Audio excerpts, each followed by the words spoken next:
Hari ini tuh yang kita mau bahas itu beberapa penyakit ikan. Karena kan ngambil dari dua perspektif yang mirip nih, koi dan koki. Ya. Di dunia koi dulu deh kita mulai. Bro, itu biasanya kapan sih dan penyakit apa yang biasa muncul sih di koi sih yang biasa dilewati? Yang paling sering itu sebenarnya adalah kutu ya. Kutu itu penyakit yang hampir nggak ada waktunya, kapanpun dia bisa datang. Yang paling sering itu dropsy. Dropsy itu juga termasuk kasus yang lumayan banyak. Kolam yang paling rentan kena bacterial infection itu memang kolam yang paling sering bergonta-ganti ikan. Penyakit swim bladder ya. Mungkin gue cerita dulu tentang koki, kenapa sih sering banget kena swim bladder disease gitu, SBD ya.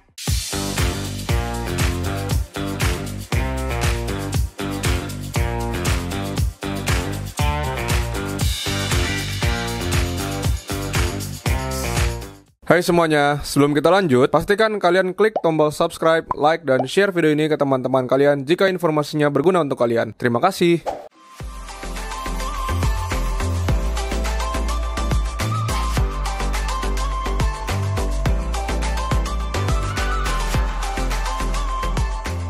Halo guys, welcome back to Jawa Petco. Hari ini gue ditemani sama dua orang yang luar biasa. Mungkin bisa dikasih tahu sedikit mengenai backgroundnya. Aduh. Halo, saya Dokter Hewan Citan. Jadi saya dokter hewan yang menspesialisasikan diri ke bagian akuatik. Halo, saya Henry Solaris Koi. Udah ya, langsung to the point aja. Oke, jadi gue ditemani dua orang yang sangat-sangat cukup terkenal di bidangnya masing-masing. Yang satu memang nanti arahnya spesialis ikan ya. Spesialis ikan. Yang satu lagi juga dengan kotnya dari koi. Dan udah berapa lama bro di koi bro? Di Koi hobi gue dari 2009. Hobi, mulai bisnis itu 2014, mulai bikin dealer 2016. Oke, jadi udah cukup lama ya? Ya, 13-14 tahun. 13-14 tahun. Oke. Nah, dokter sendiri lulusnya kapan? Kapan mau mulai? Kalau gue pegangin aja. Gue pegangin ya. Saya lulus itu 2016. Memang seneng ikan tuh dari kecil. Kalau seneng ikan dari kecil karena bokap memang pelihara ikan dari dulu. Terus habis itu ya lanjut deh sampai sekarang. Sampai sekarang ya? Iya. Nah, sekarang lagi banyak main di ikan apa sekarang? Pertama tuh koi, tapi sekarang lagi keracunan goldfish. Keracunan goldfish. Karena lucu ya kalau buat cewek kan feminim, gemoy gitu ya. Gue nggak tahu mana yang feminim.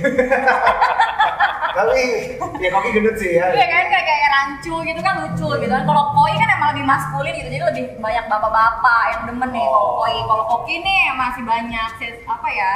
Bukan bapak-bapak yang doyan juga ya itu ya? Cewek. Cewek masih banyak penggemar cewek kalau goldfish. Oh, gue tahu. Kalau koi jarang banget kan Jarang. penggemar cewek. Kalau koi itu cewek malah sebenarnya melarang. Ibu-ibu tuh melarang bapak-bapak untuk jadi jarang ada cewek. Emang jarang banget ada cewek yang hobi koi. Siap. Nah, hari ini tuh yang kita mau bahas itu beberapa penyakit ikan. Karena kan ngambil dari dua perspektif yang mirip nih, koi dan koki. Ya. Kalau di laut mungkin lebih beda lagi, cuman gue mau bahas dari perspektif kalian masing-masing sih. Nah, di dunia koi dulu deh kita mulai. Bro, itu biasanya kapan sih dan penyakit apa yang biasa muncul sih di koi sih yang biasa dilewati? Yang paling sering itu sebenarnya adalah kutu ya. Kutu itu penyakit yang hampir nggak ada waktunya, kapanpun dia bisa datang, bisa menghampiri. Dan itu yang paling sering kasusnya. Yang kedua itu adalah yang paling sering itu dropsy. Dropsy itu juga termasuk kasus yang lumayan banyak. Dropsy itu lumayan banyak dan juga mungkin ya yang disebabkan oleh patogen-patogen ya dok. Ya, Bakteri-bakteri itu juga banyak. Jadi yang kalau virus sih hampir jarang. Jadi yang paling banyak itu disebabkan oleh bakteri. Itu paling banyak ditemukan karena memang masalah utamanya adalah kesehatan kolamnya mereka yang kelihatannya gimana sih kalau yang dari bakteri itu bro? Biasanya kalau koi itu rata-rata pada umumnya gejala awalnya itu badannya memerah. Oh, oke. Itu udah gejala awal. Itu udah itu pertama kali kita belum bisa nyimpulin nih apa nih sebenarnya. Tapi yang paling utama ciri khasnya adalah badannya memerah dan dia diem. ikannya nggak aktif. Bisa standby di dasar, dia cuma diem aja di dasar tuh, atau nggak di atas diem. Nah itu udah tanda-tanda tuh. Nanti nggak makan udah pasti. Udah makan udah pasti dia nggak mau makan, kita kasih makan juga dia nggak bakal mau makan. Itu tanda-tanda awalnya. Nah cuma paling sering itu ya bakteri itu tuh. Bakteri itu di koi itu paling capek ngelawannya. Paling capek. Saya aja tuh mungkin yang kita daily check ya untuk liter-liter air itu masih sering kebobolan. Kita itu karena dealer kan ya, tapi untuk penghobi di rumah karena dealer itu kan kita punya tabel air tuh tiap hari. Grafiknya itu kita masih jaga tuh, tapi tetap aja kebobolan. Jadi bisa jadi ada beberapa ikan baru yang baru sampai dari Jepang, mungkin stres bawa bakteri, crash bakteri itu paling sering sih sebenarnya. Crash bakteri itu biasanya untuk kasus kolam-kolam yang ada ikan baru. Itu paling sering. Jadi memang ikan baru sampai itu paling sering tuh bawa hal yang dokternya dulu nih. Ya.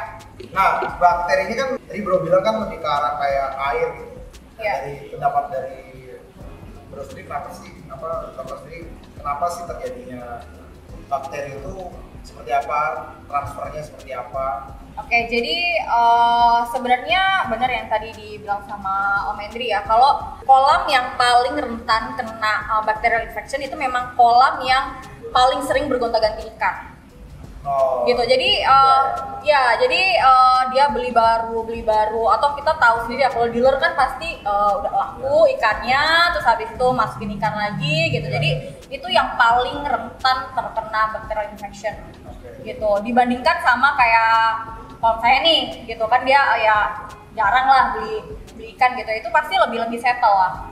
Lebih jarang karena bacterial infection kayak gitu. Terus yang memang kolam-kolam yang nggak proper biasanya, jadi parameter airnya fluktuatif, itu paling sering memang ikannya kena bacterial infection gitu. Jadi ada beberapa parameter yang benar-benar fluktuatif, pH-nya naik turun kayak gitu, suhunya juga naik turun dan lain sebagainya. Kalau coba gua tanya sedikit ya, kalau di air laut itu badan merah, itu banyak terjadi karena amonia increase ya. Kalau kita bilangnya itu kalau badan ikan merah itu terjadi kenaikan amonia di dalam air, sehingga kita ngomongnya lebih ke arah kayak ammonia poisoning gitu. Iya. Nah, apakah itu berlaku juga di koi atau seperti apa kira-kira? Ya, sebenarnya sama sih. Memang rata-rata penyebabnya adalah memang amonia. Itu udah pasti, increase amonia itu pasti akan berakibat terhadap ikan memerah. Itu rata-rata yang sering terjadi. Jadi memang di kita juga ada tuh. Jadi memang kita jaga amonia naik. Cuma memang ada beberapa kasus itu yang paling sering sebenarnya transisi perpindahan sih. Jadi ikan baru masuk, ikan lama keluar itu paling sering.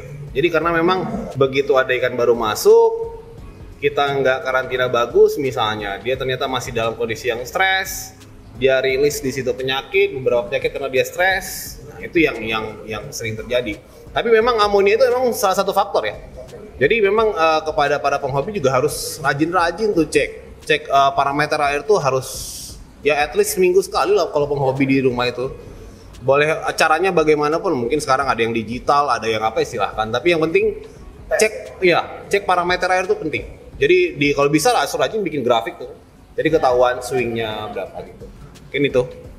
Kalau dari parasit sendiri tuh ujungnya seperti apa sih? Biasanya yang udah pasti ada. Ini kayak tewas nih.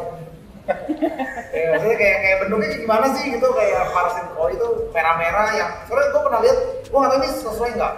Kalau orang koi itu gue pernah nanya, dia tuh kayak tumbuh kayak merah tapi badannya kayak jamur, ini bukan jamur itu loh, yang kayak apa sih kayak ya bolong-bolong ya? Bukan, nempel bro, kayak daging ekstra gitu. Oh, apa dong? Itu parasit atau tumor? Kalau daging, kalau lump ya, dia bentuknya itu dia tumor, skin tumor. Oh, itu skin tumor. Skin tumor ya, itu bisa macam-macam, bisa karena virus, bisa kebanyakan virus ya yang bisa bikin lump gitu. Gitu yang bisa bikin sampai nonjol-nonjol gitu tuh kebanyakan virus. Itu treatable nggak sih sebenarnya? Kalau virus mostly untreatable. Oh, jadi banyak orang main koi itu yang gue bilang apalagi yang main tandingnya ini buang aja bro gitu. Jadi kalau misalnya lapnya hanya ada di beberapa bagian, ini sebenarnya nggak cuma buat koi doang sih, buat kopi juga ya. Kalau misalnya lapnya hanya ada di 1 atau 2 bagian, biasanya masih bisa kita small surgery ya. Jadi dia biasanya nanti nggak numpuk lagi. Tapi kalau misalnya lapnya banyak, itu biasanya dia disebabkan karena virus nih. Itu lapnya banyak, bentuknya kayak brokoli gitu, ada yang kayak gitu. Itu mostly karena virus dan untreatable. Oh, cuman kalau buat tanding berarti buang ya? Udah nggak bisa. Keras ya dunia koi. Sebenarnya yang paling kita takut itu kalau ada virus, ya mau nggak mau pemusnahan gitu. Karena namanya virus ya. Soalnya dia bisa nyebar aja. Ya. Nyebarnya cepat lah kalau virus. Walaupun dia sempat di kita recovery sembuh, tapi kan jadi carrier. Kayak kolam-kolam kayak ikan-ikan yang lain kan, karena koi itu kan ini satu kolam isinya banyak. Ya komunal lah ya. Jadi mendingan kalau ada masalah kayak gitu mendingan di karantina. Di karantina, ya. Kalau misalnya memang udah fix karena virus ya. Oke, kita mulai bahas satu-satu nih dari penyakit dari kutu dan bagaimana penanganan dari koi. Dan nanti biar sempat sedikit kan gue bisa ngiklan.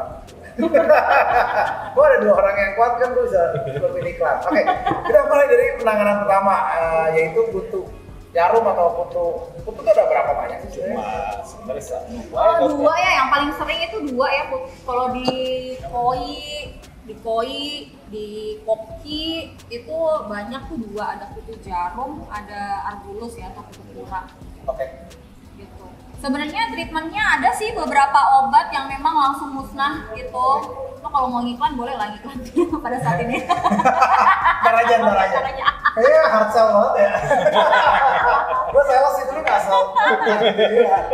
Maksudnya banyak kok merek-merek yang beredar di pasaran gitu ya, beredar di market yang memang bisa dipakai untuk treatment kutu dan langsung habis juga kok gitu. Jadi paling mungkin diulang dosisnya sesuai dari anjuran merek tersebut supaya memang semua siklusnya tuh habis gitu ya. Karena kutu itu kan bersiklus dari telurnya netes, kemudian jadi parasit muda ya, kutu muda sampai dewasa gitu. Nah, jadi nggak bisa dia langsung kasih 1 kali ya. Itu benar-benar ambrol semua siklus gitu. Jadi pasti yang pertama yang pasti habis itu yang dewasa dulu. Gitu, yang dewasa dulu. Baru nanti setelah dosis kesekian yang tadinya masih kutu muda nih bentuknya kan udah dewasa gitu kan, kita kasih dosis lagi nanti dia akan rontok lagi gitu. Berapa lama sih biasa cycle-nya? Kayak biasa kan kalau di kita tuh contoh misalnya white spot. Dia parasit ya. Parasit. Terusnya kayak white spot itu gue ada hitungan misalnya let's say kalau ini harus dibantai selama 21 hari minimal. Oh enggak, kalau white spot itu enggak lah, depends on the case ya. Kalau misalnya memang kasusnya mild itu mungkin 5 hari gitu udah, 3-5 hari itu udah bersih. Bukan, maksudnya sampai ke telur-telurnya tuh. Jadi kayak 14 days atau 21 hari, gue nggak tahu ya, ini gue nggak tahu pastinya ya. Iya. Kalau di itu berapa lama ya? Sama. Sama.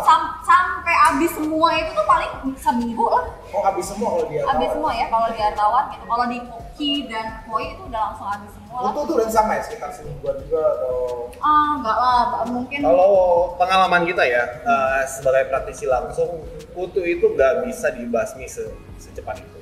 Ini udah pengalaman. Iya.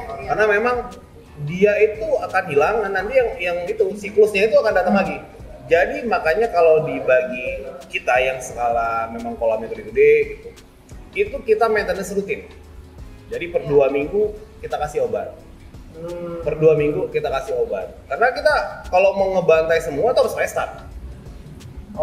Nah, jadi pilihannya gini, pada saat kolam kita terinfeksi kutu, pilihan dari pengalaman saya ya, ada hanya 2 pilihan.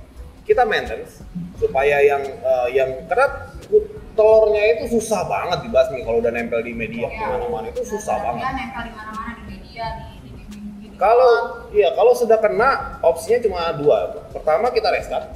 Kalau restart itu kita butuh waktu proses kan, maturing kolam segala macam. Atau enggak yang kedua kita maintenance. Per 2 minggu. Ada sih teman-teman yang cerita tuh berhasil setelah 6 bulan. Dia coba mulai penjarangan lagi sebulan, kasih obat, terus ada yang sampai dijarangin lagi 2 bulan, akhirnya hilang. Sampai dalam 6 bulan nggak ada kasus ditutup. Itu kan kalau sudah kena ya. Cuma kalau kutu ini kan memang masuknya dari sumber air awalnya. Oh, oke. Air sumber, air bakunya sebelum kita isi ke kolam. Makanya memang kepada teman-teman tuh selalu siapin kayak apa ya, bak penampungan yang steril, di situ di treatment dulu sebelum masuk. Karena kalau kutu udah masuk kolam itu udah capek. Capek ya benar. Udah capek aja. Jadi itu obat terus ya per 2 minggu. Obat yang biasa dipakai itu tapi berpengaruh ke media nggak sih? Sebenarnya nggak. Jadi dosis, makanya kita tidak boleh kan yang namanya obatnya terlalu, kalau kita mau hantam sekaligus itu efeknya.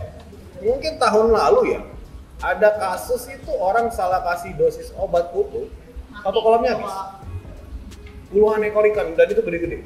Itu rame di sosial media. Jadi kutu itu nggak boleh kita hantam dengan dosis tinggi sekaligus. Kita sabar. Kalau kutunya ketukuran, Iya. jarum itu yang harus sabar. Harus sabar. Jadi treatmentnya harus pelan. Nanti dia lama-lama 6 bulan. Nah kalau memang sudah tidak bisa terselamatkan lagi selama 1 tahun, ya restart berarti. Kalau white spot itu it's a different parasite ya. Ini namanya protozoa kalau white spot. Bukan, maksudnya beda banget sama arbulus sama kutu jarum tadi gitu. Jadi kalau yang white spot tadi itu nggak butuh lama-lama kalau di fresh water nih. Oke. Gitu, jadi nggak butuh lama-lama, dia 7 hari dia biasanya udah selesai. itu kalau mild ya, kalau severe mungkin lebih kalau ya lebih lama. Nah, itu lumayan interesting sih. Jadi kutu itu dulu pas gue main koi juga salah satu yang suka banget datang itu. Iya. Terus kayak akhirnya tuh anak gue Nyambutin. Dan berkembang biaknya cepet banget, Yeah. cepet banget itu. terus kayak kasih obat lagi. Jadi pemakaian obat Jadi lagi. harus berkala tuh, harus sabar. Oke, kutu tuh tapi gue pernah pakai. Nah, kalau di kita itu gue pernah pakai namanya kupramin. Oke. Ini. Jadi kupramin itu sebenarnya banyak gue pakai buat white spot parasite. Dan ini pernah gue tes buat kutu tapi di aquarium. Tapi predator sih saat itu. Air tawar, freshwater. Iya. Jadi gini, kalau kupramin itu kan seharusnya kan dia kan nggak ngebleed oksigen atau tidak menurunkan DO harusnya operate. Tapi nih yang gue lihat di air tawar, walaupun akhirnya sembuh ya. Nanti gue mungkin kasih videonya, gue ada videonya dari teman gue punya tank yang cukup terkenal juga. Nah di awal itu, walaupun dia taruh half dose ya, ikan itu agak suka Suka di atas di atas ya. Terus di atas, kalau lo pakai kupramin. Iya, what do you think gitu? Sebenarnya kalau kupramin ini agak jarang mengaplikasikannya di fresh water ya, masih jarang gitu. Mungkin karena memang prakteknya jarang digunakan, jadi ikan ini kaget. Karena ikan itu, maksudnya ikan koi gitu ya, itu kan banyaknya dari Jepang nih. Iya.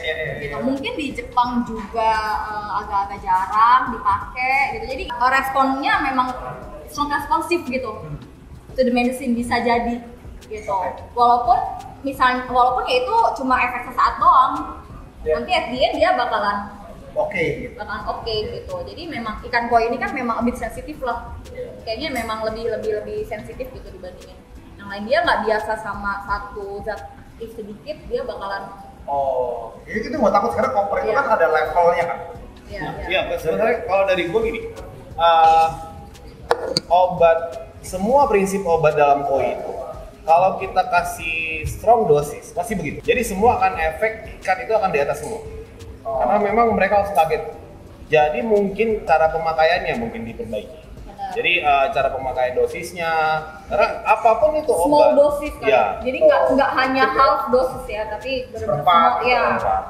Karena bagaimanapun koi itu kan dia sangat sensitif ya. Jadi kalau misalnya kita langsung, jadi dalam teori pengobatan itu kan ada short bed, long bed ya dok ya. Iya betul. Nah, koi itu lebih umum dengan long bed. Jadi kita pengobatannya waktu lama, tapi dosisnya Dosisnya kecil banget. Gitu. Kalau short bed itu kan kita dosis gede langsung hantam, jebret gitu. Bersih, steril, ikan pindahin. Itu sangat beresiko di koi. Makanya jarang diaplikasikan metode short bed untuk pengobatan koi. Jadi lebih kepada long bed supaya dia pelan-pelan butuh waktu. Adjust. Jadi misalnya dikasih dosisnya kecil tapi seminggu atau 14 hari, tapi dosisnya kecil banget gitu. Jadi karakter koi, treatment koi itu begitu rata-rata. Jarang yang kita hantam langsung dosis gede, itu koi masih kaget.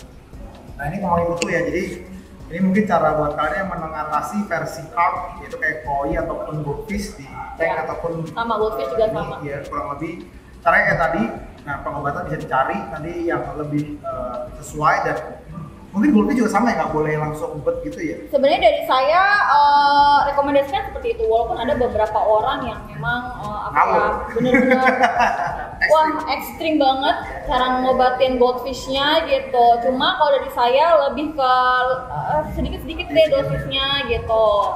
Memang dia akan sembuhnya juga perlahan-lahan sih gitu, nggak bisa langsung wah besoknya langsung seger gitu. Memang harus sabar gitu, ngobatin goldfish juga mesti sabar. Oke, tadi kan udah kutu, nah sekarang dropsy. Ya. Gue kan kemarin sempat main koki, walaupun yang bagian koki gue mungkin jauh lebih terkenal lah untuk urusan koki. Gue sih cuma taunya lihat doang. Nah, tanding sesekali lah. Tanding sesekali. Kita pamer aja. Di goldfish itu yang gue paling males tuh swim bladder. Ya. Dan gue ngeriset banyak mengenai swim bladder. Yang gue lihat itu sebenarnya tuh bacterial infection yang gue pikir, yang gue riset sejauh ini. Gitu. Menurut lu sendiri, dok, itu apa sih cara pengobatan yang benar, dan menurut lu apa yang sekiranya bisa dilakukan saat kejadian swim bladder? Atau kayak dropsy itu kalau koi seperti apa sih bedanya? Kalau koki itu kan dia rese tuh kayak balik-balik tuh. Kalau di koki sih, di koi sih enggak. Kalau di koi nggak bolak-balik. Dia nggak bolak-balik, cuma ya dia rata-rata bisa diem. Ngembang, tetap Oh, ngembang. ngembang sisik Ngembang berarti. Ngembang sisik. sisik ya, Di- nanas. Sisik nanas kalau orang. Jadi lebih kayak aroma ya daripada si koki ya. Iya. Oke, Kalau koki kan muter-muter tuh. Iya. Kalau koi nggak, dia masih. gendut sih dia. Iya. Oke, nah kita ngomongin koki dulu dan bagaimana cara pengobatannya. Oke, jadi kita nyeritain tadi penyakit swim bladder ya. Iya. Mungkin gue cerita dulu tentang koki, kenapa sih sering banget kena swim bladder disease gitu, SBD ya. Ada dua tipe, ada yang positif buoyancy, ada yang negatif buoyancy. Positif buoyancy itu ikannya akan cenderung naik ke permukaan. Sedangkan negatif buoyancy, ikannya akan cenderung di dasar, atau biasanya kita sebut sinking disease. Sebenarnya chance untuk bisa di-treat ya atau disembuhkan itu sangat kecil, mungkin 10-5% aja. Di koki ini berarti memang lebih ke arah genetical. Memang genetikal dan anatomical gitu. Oh. Banyak banget yang konsul gitu kan, dok gimana ya dok ikan mas koki saya kebalik gini ya. Ya udah dipelihara aja.